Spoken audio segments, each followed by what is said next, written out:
Well, I've heard people say that we should think about prayer as being like the blood in our veins and the breath of our lungs, and that's when we start getting it right. And my experience has been that that's true. It even began when I was real tiny, before I could pray. I have a congenital heart defect, and doctors, when I was born, were telling my parents not to expect me to live. And my aunt and my mom were believers, and they prayed, and God spared my life over and over and over again. Wow.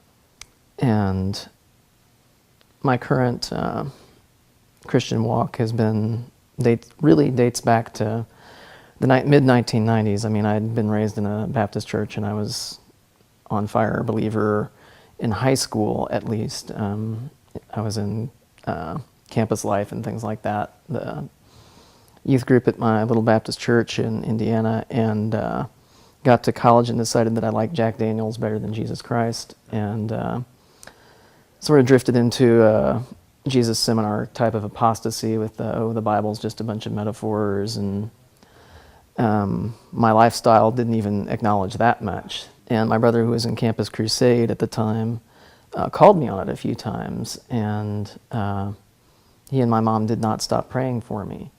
She called me on it a few times too, like, you know that what you're saying isn't true. Jesus is the Son of God. You believed that at one time.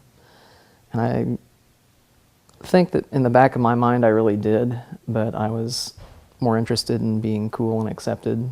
I had a very intense experience in about 1990, I guess it was 93. A friend of mine took her own life, and when I found out about it, the first words out of my mouth were not, "Oh, that's horrible," or "My God, what happened?" The first words out of my mouth were, "There goes my vacation." And I realized just how self-centered and egotistical and evil, really, I had become. And I was disgusted by it, and I decided that, she shouldn't be dead, I should be. I heard in an apartment that was totally abandoned, because I obviously wasn't going to do this in front of my roommate.